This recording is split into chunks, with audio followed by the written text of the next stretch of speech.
কোনো রকম ব্যায়ামের যন্ত্র ছাড়াই বাড়িতে এই ব্যায়ামটি আপনি করলে যে পরিমাণ উপকার আপনি পাবেন তা অকল্পনীয়। ব্যায়ামটি হচ্ছে শরীরের ওজনের ভারসাম্য দুই হাতের উপর রেখে পুরো শরীরকে উপরে ওঠানামা করা। এটা বেশ কষ্টকর। তবে কষ্ট করলেও এর বেনিফিট অবাক করার মতো। এই ব্যায়ামটিকে পুশ আপ বলে। কিন্তু আমাদের দেশে ভুল নিয়মে পুশ আপ করার কারণে মানুষ অনেক ক্ষতিগ্রস্ত হচ্ছে। তাই আজকের এই ভিডিওতে পুশ আপ দেওয়ার সঠিক নিয়ম সম্পর্কে জানাবো। প্রথমেই জানবো ঠিক কী ধরনের উপকার আপনার হবে যদি প্রতিদিন আপনি পুশ আপ দেন। পুশ আপ করলে শরীরের শক্তি বৃদ্ধি পায়, ক্যালোরি ঝরে, মানসিক শক্তি দৃঢ় হয়, আত্মবিশ্বাস বাড়ে। এছাড়াও গলা থেকে পা অবধি প্রতিটি মাংসপেশি শক্তিশালী হয়ে ওঠে। অনেকেই আছেন পুশ আপ করতে পারেন, তবে একদিনে অনেকগুলো পুশ আপ না দিয়ে ধীরে ধীরে পুশ আপ দিলেই ভালো। তবে পুশ আপ করার নির্ধারিত সময় বাড়ানো উচিত। নিয়মিত পুশ আপ করলে আপনার শরীরে যে পরিবর্তনগুলো ঘটবে তার নাম্বার ওয়ান হচ্ছে সারা শরীরেই ব্যায়াম হয়। এর কারণ হচ্ছে যখন আপনি উপর নিচে পুশ আপটা দিতে থাকেন পুরো শরীরের মাংসপেশিতে একসাথে টান পড়ে, তাতে সারা শরীরের জন্য উপকার হয়। এছাড়াও পুশ আপ করলে হাত, কাঁধ এবং নিচের অংশ শক্ত হয়। শুধু তাই নয়, পুশ আপ মাংসপেশিকে স্থিতিস্থাপক হতে সাহায্য করে। নাম্বার দুই হচ্ছে পুশ আপ করলে আমাদের মাংসপেশির অন্তরে থাকা ফাইবারের উন্নতি ঘটে। এই ফাইবারগুলোর প্রত্যেকটি কিন্তু এক ধরনের আণুবীক্ষণিক স্নায়ু। এই স্নায়ুগুলো আমাদের শরীরের ভারসাম্য বজায় রাখতে সাহায্য করে। ফলে নিয়মিত পুশ আপ করলে আমাদের শরীরের ভারসাম্য সঠিক থাকে।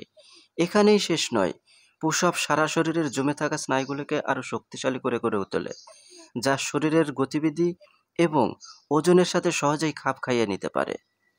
নাম্বার তিন হচ্ছে মাংসপেশির ঘনত্ব বজায় থাকে। মানুষের বয়স যত বাড়তে থাকে তত তার মাংসপেশির ঘনত্ব কমতে থাকে। একই সঙ্গে অল্প পরিমাণ কাজ করতে গিয়ে প্রচুর এনার্জি খরচ হয়ে যায়। এমন ধরনের সমস্যা কমাতে দারুণ কাজ করে পুশ আপ।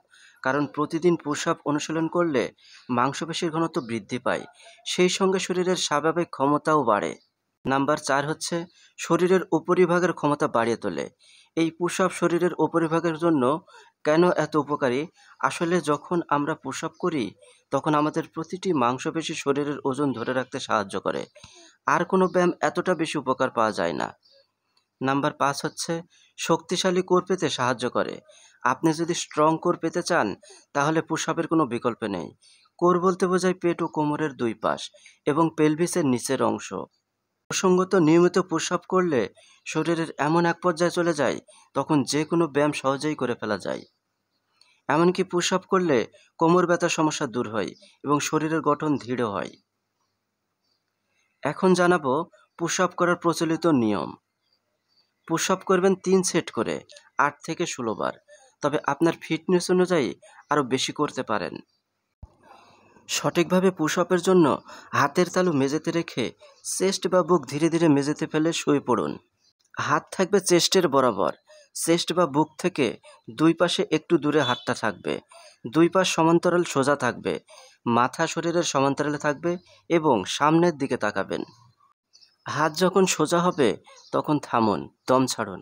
অর্থাৎ আমি বোঝাতে চাচ্ছি, দম ছাড়বেন উপরে উঠে। যখন নিচের দিকে নামবেন দম আটকে রাখবেন। হাতের কনুই যেন কোনোভাবে মাটি স্পর্শ না করে সেদিকে খেয়াল রাখবেন। পা দুটো একদম সোজা থাকবে। এভাবে করতে থাকুন 8 থেকে 16 বার পর্যন্ত। তবে মনে রাখবেন, তাড়াহুড়া করবেন না। বেশি সংখ্যক বার পুশ আপ করতে গিয়ে অনেক সময় ক্ষতি হতে পারে, তাতে নানাবিধ শারীরিক সমস্যা হতে পারে। আস্তে আস্তে যখন আপনার বডি স্ট্রেংথ বেড়ে যাবে তখন আপনি তাড়াতাড়ি করতে চাইলেও কোনো সমস্যা হবে না। কিন্তু শুরুতে পুশ আপের ক্ষেত্রে আপনাকে অত্যন্ত সতর্কতা অবলম্বন করতে হবে। তো প্রিয় দর্শক, আর দেরি কেন, আজ থেকে শুরু করে দিন শরীর পরিবর্তনকারী শ্রেষ্ঠ এই ব্যায়ামটি।